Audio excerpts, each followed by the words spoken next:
ఇప్పుడు pan India సినిమాలన్నీ అందరూ ఒకరు తీశారని నేను ఆ స్థాయిలోనే తీస్తాను, అలానే చూస్తాను. రూమ్ అని ఒక సినిమా చూసారనుకోండి హాలీవుడ్లో, ఇంతే రూమ్లో మొత్తం సినిమా తీశారు.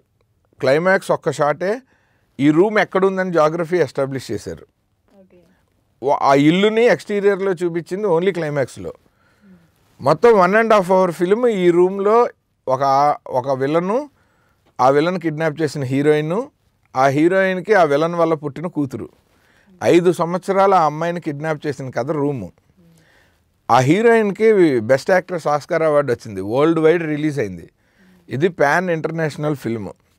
పాన్ ఇండియా సినిమా అంటే ఎంత బడ్జెట్లో తీసాము, తమిళ నుంచి ఒక విలన్ని, హిందీ నుంచి ఒక హీరోయిన్ని, తెలుగు నుంచి ఒక హీరోయిన్, అది తప్పు.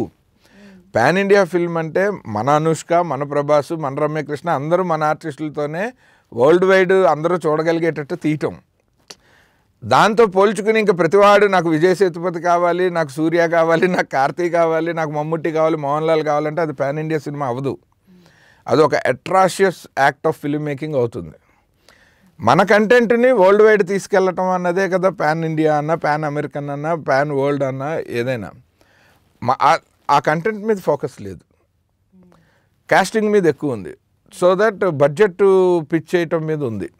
నా సినిమా 100 కోట్లు అని చెప్పడం గొప్ప, నా సినిమాలో మంచి కథ ఉందని చెప్పే దమ్మ ఎవరికి లేదు.